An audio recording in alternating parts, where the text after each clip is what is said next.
How to move on from unhealthy relationships. At one time or another, we have all experienced a realization that a relationship we are in is just not healthy for us anymore.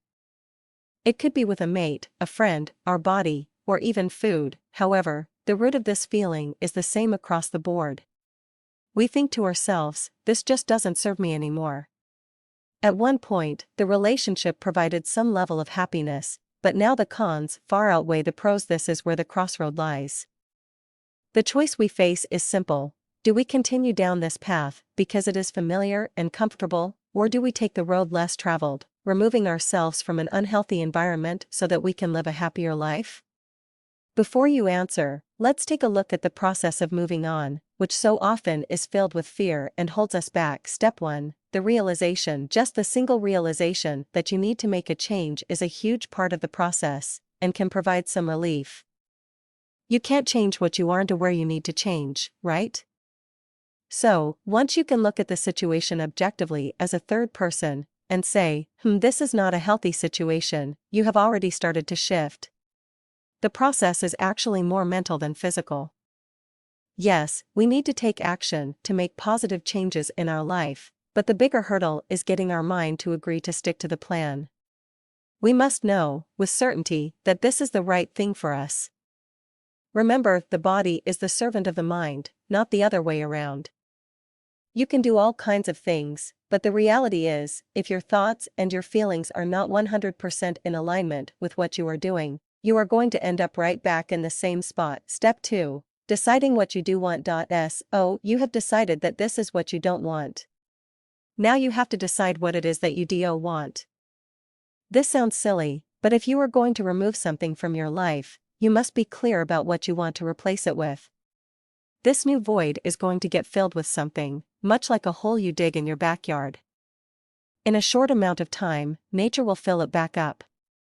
9 times out of 10, if you don't take the time to consciously choose what to replace it with, you risk ending up with another relationship that doesn't serve you any more than the first. This parallels the smoker that gives up smoking, but ends up overeating to compensate because they didn't stop and make a conscious decision of what positive action they would take when the urge kicks up. Take some alone time and really put thought into this. Write a clear description. I have a journal and I write everything from my sleeping dreams to my intentions to brilliant words of wisdom that I come across. When you commit this stuff to paper, it gains a life of its own, and is actually the first step in the creation process. It becomes real and powerful. I tie this back to the whole idea of getting clear in your mind what it is that you want. When we write it down and think through it, our mind registers it and understands, okay, this is not just a foggy wish anymore. This is a very clear picture, and now I am more able to filter out the stuff that doesn't align with this intention. Step 3. Remove yourself from the current situation. This is the big gnarly monster that stands in the doorway between the life we want and the life we are currently living. How many times do we allow this fear of the unknown to keep us stuck in a mediocre life? We are afraid of what we would have to face, change, or possibly even fail at to get to where we want to be. It's okay to be afraid and to feel fear. However, the difference between the people who are living a life of happiness and those that aren't, is that the happy people step up, face the monster, feel the fear, and make a decision to pass through that doorway, no matter what. The reality is, all real change will bring up fear, doubt and anxiety, but that is also where growth, success, and new results await us. Happy people are the ones who know the secret, that whenever you want to change something for the better, you always have to go through something uncomfortable, but on the other side lies bliss. I don't know about you, but I am willing to trade some discomfort for a life of bliss. And I have, and still do, on many occasions. I could list multiple examples from boyfriends and friends, to how I have felt about myself or my living environment, to the future of my career and my business. I have had to take this step with courage and wisdom when I knew my current circumstances were not in alignment with my vision. I absolutely had to move on. I had to do what I knew was right for me and the attainment of my goals. Don't expect other people to understand. They may not support you. In fact, even the most well-meaning people could very well discourage you and attempt to squelch your hopes for a better life. Oftentimes you will represent the courage they themselves do not have, so keep this in perspective. My certainty that the benefit of moving on was far greater and more powerful than the fear holding me back, was what gave me the strength to charge forward. How do I remove myself in order to move on? Well, I think that the answer is fairly obvious, but one that we sometimes choose to block from our sight. In the case of a mate or friends, we simply stop hanging around the people who are unhealthy for us. If it is our mate that is unhealthy for us, we sit down and have a serious and honest discussion about our needs, values, and goals. If their values and needs are not in alignment with yours, or if this has been an ongoing issue, then it is time to tell them how you feel. This conversation is one that can be a challenge for sure. If it is a long-term relationship with living arrangements, children, finances, and so forth involved, then obviously it is more of a transition than a conversation. The crucial point is that you begin the process.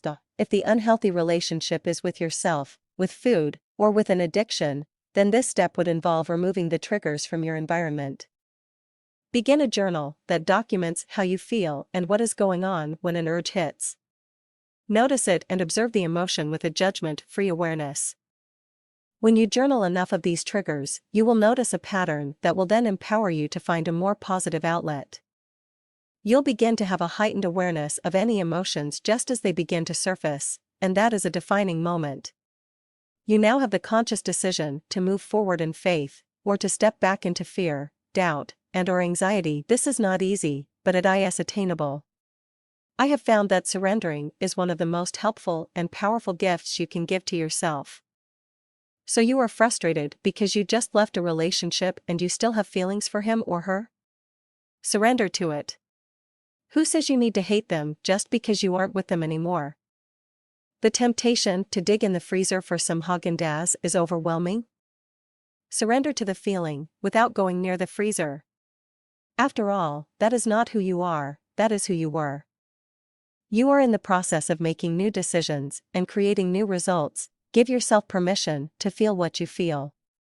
It is the easiest and fastest way to get the emotion to actually move through you and dissipate. What you resist will persist. Allow yourself to be uncomfortable and acknowledge the steps you are taking, because this is part of the process and reason to celebrate. Your new life is rushing towards you at this very moment. Congratulations, Step 4, Filling the Void. So you have made it this far. You are clear on what you want, you are beginning to heal any wounds, and you are stepping forward in faith. Now what? It's time to start filling your life with new, healthy alternatives. Refer back to the description you wrote above of what it is that you do want. What steps can you take now to begin putting that in place? Are there certain places you can start going in order to meet other people who want this as well? Groups you can join? This step is all about filling your environment with things that will help to reinforce this new vision that you have for yourself. You must do the things that you would do if this vision were already your reality right now. Go to those places. Meet those people. Act in that way. Think in that way. You must not only reinforce in your mind that this is what you have chosen, but you also to keep the doors open to allow it to flow into your life. Step 5. Taking some time to grieve. Okay, even if there is cause to celebrate, it's natural to feel a little sad when we make this kind of a big change. Our mind tends to revert to the good times in our memory and want it back. We want to fix our own pain and discomfort. We start to rationalize to the mind that, oh, it wasn't so bad, maybe I'm expecting too much. Sadness is a natural human emotion. We have it for a reason and we shouldn't stifle it. As mentioned above, it's important to feel it so we can move through it. If we try to block it out, chances are it will return to wreak even more damage in later days and uglier ways. Choose a specific amount of time to just allow yourself to grieve. Tune into the emotions for a short period of time so that you can burn through them. This is also a great time for some self-examination. What can you learn from this relationship so that in the future, you make healthier choices? Let go of regret, guilt, shame. This is not a time to judge yourself. I learned a long time ago that every single experience in our lives is there to teach us something. So look at the situation objectively, from the third person again, and write out 5 or 10 reasons why this relationship has made you a stronger, better, and a savvier individual. What kind of lessons are you able to carry forward that you can actually thank the other person or situation for? Even in the most painful experiences, when we are willing, we can find blessings. This is why forgiveness is such a powerful practice. Once you can forgive yourself and release judgment, then you can find the beauty in the murk, so to speak. Then, and only then, can you face the situation and say thank you for giving me that experience.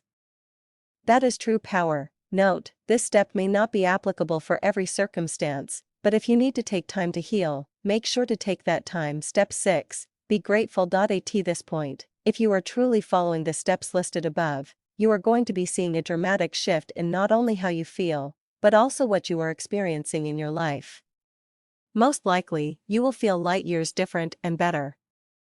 If not, then go back and review steps 1 to 5 and ask yourself if you are really giving this everything you've got. Now is the time to reflect on your new experiences and to be grateful for them. If you want to make a list of all the things you are grateful for in your life now, all the better. The stronger the message you can send to your mind that you are loving this new life, the stronger you will make those connections, and the more you will bring similar experiences into your life. Now that you understand what is involved with moving on, you can make a conscious decision on whether or not you need to remove yourself from an unhealthy relationship. Avoidance can work for a little while, but sooner or later, unhappiness hits us upside the head like a ton of bricks. This is your life and you are in charge. It's time to start directing the show, isn't it?